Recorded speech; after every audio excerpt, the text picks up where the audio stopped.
E nós vamos continuar a falar sobre trânsito. Avanço de sinal, ultrapassagens indevidas, excesso de velocidade, infrações que, se forem cometidas, podem terminar em acidentes, em grande parte das vezes com mortos e feridos.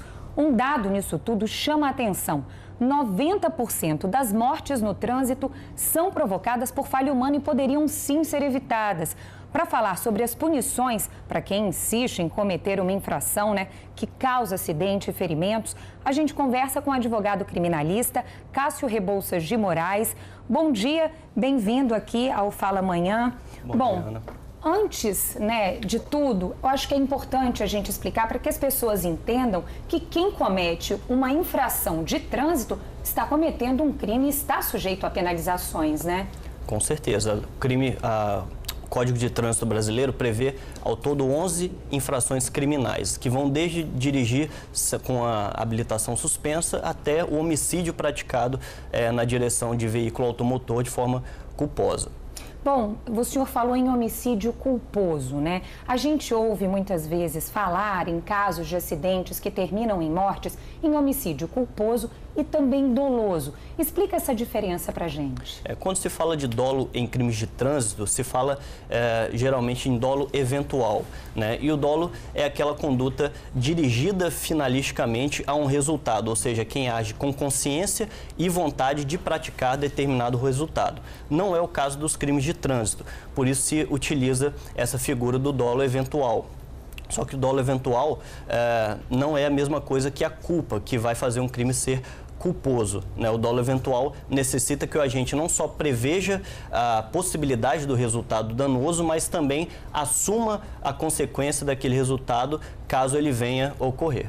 No caso, de ficar comprovado que o motorista, no caso, assumiu esse risco ao pegar o volante e dirigir, provocar essa morte, a punição é maior? Ele pode pegar mais tempo de cadeia, por exemplo, ou multas maiores? Como que funciona isso? Olha, é bastante complicado se comprovar que alguém assume o risco de praticar um resultado morte num crime de trânsito, especialmente quando a pessoa está dentro do veículo e assume, na verdade, não só a morte de outros, mas também a própria morte quando participa de um evento do tipo. Então, se houver a comprovação de um dolo eventual, o que eu repito, é bastante complicado, ele vai responder não pelo Código de Trânsito, mas pelo Código Penal, artigo 121, e aí o rito é totalmente diferente, pode gerar um encarceramento ao final, apesar de bastante temerário. No Código de Trânsito, todas as condutas vão ser culposas, e todo crime culposo pode ter uma condenação privativa de liberdade convertida em uma prestação de serviços, o que a gente chama de penas alternativas.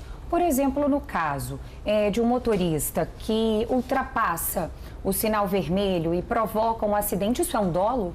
Ele assumiu o risco, não? Não, de forma alguma. Isso é uma violação de um dever de cuidado que vai fazer da conduta a conduta culposa. Portanto, se ele eventualmente mata alguém a partir dessa violação de um dever de cuidado que ele deveria ter obedecido e não obedeceu e gera um resultado que não era esperado, ele vai responder, por exemplo, pelo homicídio, mas um homicídio culposo. E aí essa pena, eventualmente, pode ser convertida em uma pena restritiva de direitos, ou duas restritivas de direitos, a depender do caso. Agora, uns dados chamam a atenção, Cerca de 90% dos acidentes que terminam em mortes, ficou comprovado que são provocados, no caso, por falha humana, O que o senhor acredita? Falta o motorista ainda se conscientizar de que, enquanto ele está ali dirigindo, existem vários riscos e que podem ser, sim, evitados se houver cuidado? Com certeza. Direção é coisa muito séria, Quando nós estamos dirigindo, nós não apenas colocamos em um risco permitido a nossa vida, mas a vida de outros. Cabe ao motorista seguir corretamente as leis de trânsito e, no caso de infração de algum dever de cuidado que ele deveria obedecer, ele pode vir a responder por um crime culposo. E, doutor, olha só, um outro ponto, que causa muita dúvida, às vezes, nas pessoas, como o senhor acabou de explicar a questão do dolo, do dolo eventual, enfim, do homicídio culposo. A gente tem reparado que os acidentes estão muito constantes, E acidentes muito graves. Como que é feito todo esse processo até que essa pessoa seja indiciada e todo esse processo aconteça, para que haja investigação e a pessoa que estava envolvida ali no acidente, a gente possa saber se ela foi culpada ou ela vai ser inocentada? Bom, isso começa na situação do flagrante, né? A lei de trânsito determina que se a pessoa prestar socorro, não vai ser imposta a prisão em flagrante, no caso dos crimes de trânsito. Mas muitas vezes isso não é obedecido pela autoridade policial, porque entende que desde aquele momento já se verifica um dolo eventual e, portanto, impõe a prisão em flagrante, que depois pode ou não ser relaxada pelo Poder Judiciário. Independente do que for delimitado neste momento, isso vai virar um inquérito policial e a autoridade policial vai averiguar qual foi o crime cometido, quais são as responsabilidades, se há responsabilidade, e aí, finalizando o inquérito policial, isso vai ao Ministério Público, que, verificando a prática de um crime, vai denunciar. E a partir daí inicia um processo penal que, ao final, vai ter uma sentença. Nesse processo, as pessoas envolvidas, elas podem responder ou aguardar esse processo de investigação em liberdade ou, às vezes, até mesmo detidas, doutor?